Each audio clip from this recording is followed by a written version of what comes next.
नमस्कार, महाविजनमध्ये आपलं स्वागत आहे। अनेक उपक्रम आणि घडामोडी मुंबईसह महाराष्ट्रात घडल्या आहेत। राज्यात पायाभूत सुविधांच्या निर्मिती प्रकल्पांवर सरकारचं विशेष लक्ष आहे। यासाठी मुख्यमंत्र्यांनी आढावा घेत सूचना केल्या आहेत। शिवाय धारावी पुनर्विकास प्रकल्पासंदर्भात देखील सरकार प्रयत्नशील आहे। यासह अन्य काही महत्त्वाच्या घडामोडींचा आढावा या बुलेटिनमध्ये घेऊयात। नमस्कार, मी देवयानी।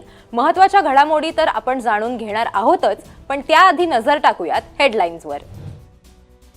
पायाभूत सुविधांचे निर्मिती प्रकल्प वेगाने पूर्ण करण्याचे मुख्यमंत्र्यांनी आदेश दिले। वॉर रूम बैठकीत विविध प्रकल्पांचा आढावा घेतला। सिंगापूर हाँगकाँगच्या धर्तीवर धारावीचा पुनर्विकास करण्यात येणार। देशातील पहिला मल्टी मॉडेल ट्रान्सपोर्ट हब उभारला जाणार। नवी मुंबई विमानतळावरती शिवरायांच्या पुतळ्याचं मुख्यमंत्र्यांच्या हस्ते अनावरण। मिठ्ठी कॅफेला भेट दिली। दिव्यांग बांधवांच्या जिद्दीला सलाम। भगवान बिरसा मुंडांच्या विचारातून आदिवासी विकासाला नवी दिशा मिळाली। राज्यपाल, मुख्यमंत्री, उपमुख्यमंत्र्यांच्या उपस्थितीत बलिदान दिन साजरा। अल्पसंख्याक विभागातील रिक्त पदे तातडीने भरण्याचे उपमुख्यमंत्री सुनेत्रा पवारांनी निर्देश दिले।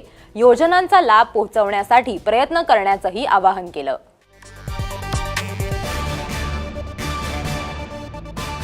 सुरुवातीला बातमी आहे राज्यातील पायाभूत सुविधांच्या प्रकल्पांसंदर्भातली। संपन्न आणि समृद्ध महाराष्ट्रासाठी पायाभूत सुविधांच्या निर्मिती प्रकल्पांवर सरकारकडून जोर दिला जातोय।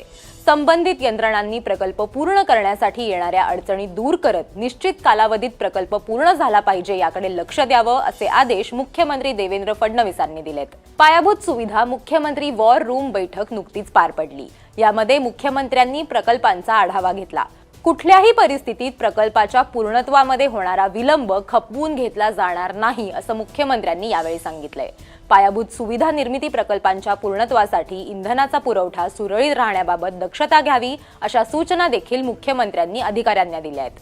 मुंबईसह महाराष्ट्रातील महत्त्वाच्या प्रकल्पांच्या कामाचा आढावा यावेळी घेण्यात आला।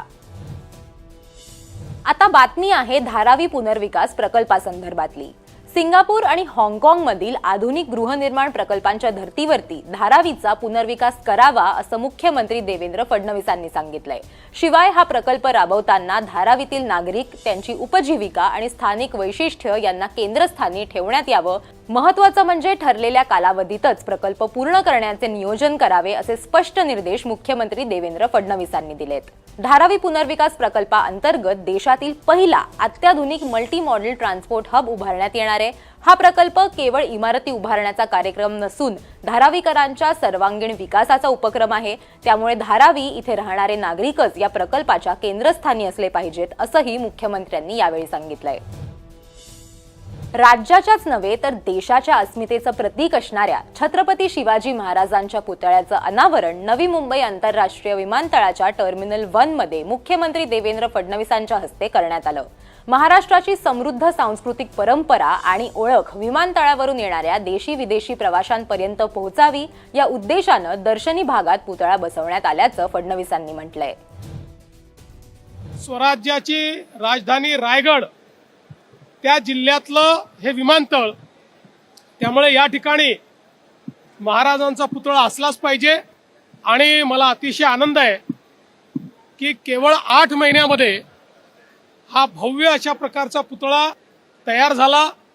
आज आम्ही त्याचं अनावरण केलं आहे आणि मला विश्वास आहे या आंतरराष्ट्रीय विमानतळावर येणारा आणि जाणारा प्रत्येक प्रवासी हा महाराजांच्या या प्रतिमेतून, महाराजांच्या पुतळ्यातून, महाराजांच्या स्मारकातून त्या ठिकाणी ऊर्जा प्राप्त करेल। प्रसिद्ध शिल्पकार नितीन गोरडे यांनी हा पुतळा साकारलाय। 12 फूट उंचीचा हा काउंच अर्ध पुतळा आहे। यावेळी मंत्री गणेश नाईक, मंत्री आदिती तटकरेंसह लोकप्रतिनिधी आणि अधिकारी उपस्थित होते। या कार्यक्रमानंतर मुख्यमंत्र्यांनी विमानतळावरील मिट्टी कॅफेला भेट देऊन तेथील दिव्यांग कर्मचाऱ्यांशी संवाद साधला। पूर्णपणे दिव्यांग बांधवांद्वारे संचालित होणारा हा कॅफे रोजगार, स्वावलंबन आणि सामाजिक समावेशकतेचा आदर्श मानला जातो।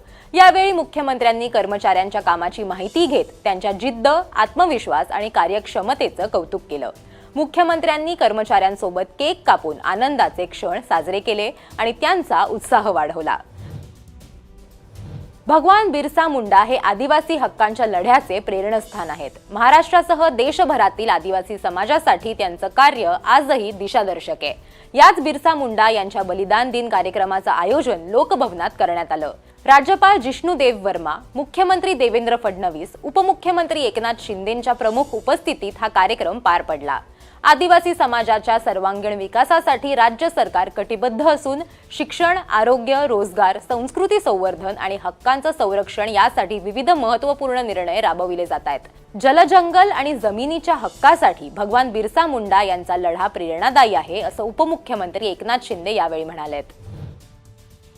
आदिवासी विकास, शिक्षण, आरोग्य आणि सांस्कृतिक जतनाच्या दिशेने महाराष्ट्राला निश्चितच नवी गती मिळेल याचा विश्वास आम्हाला आहे. महाराष्ट्रात देखील आदिवासींसाठी काही कमी पडू न देण्याचा प्रयत्न आपलं सरकार करतंय आणि म्हणूनच आदिवासींना हक्क मिळवून देण्यासाठी जुन्या कायद्यांमध्ये बदल देखील आपण केलेले आहेत आणि म्हणूनच या ठिकाणी मी पुन्हा एकदा त्यांचं विनम्र अभिवादन या ठिकाणी करतो. आदिवासी मुलं आपली हुशार आहेत आणि त्यांना मेन प्रवाहात आणण्याचं काम आपलं सरकार करतंय आणि म्हणून आदिवासी मुलगा मुलगी शिक्षणापासून वंचित राहू नये यासाठी आपण प्रयत्न करतोय.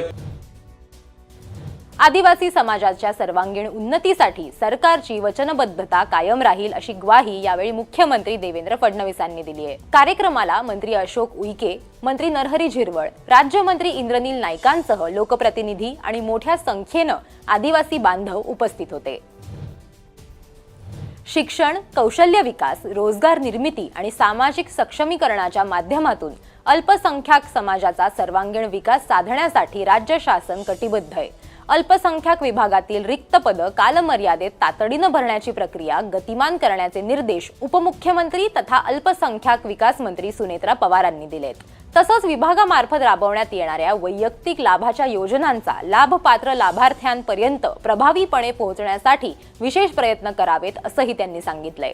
उपमुख्यमंत्री सुनेत्रा पवारांच्या अध्यक्षतेखाली नुकतीच एक बैठक आयोजित करण्यात आली होती. अल्पसंख्याक समाजातील विद्यार्थ्यांना दर्जेदार शिक्षणाच्या संधी उपलब्ध करून देणं, विशेषतः मुलींसाठी उच्च व तांत्रिक शिक्षणाच्या सुविधा निर्माण करणं ही काळाची गरज असल्याचं त्यांनी यावेळी म्हटलंय. बैठकीत मार्टी संस्थेशी संबंधित विविध विषयांवरती सविस्तर चर्चा करण्यात आली.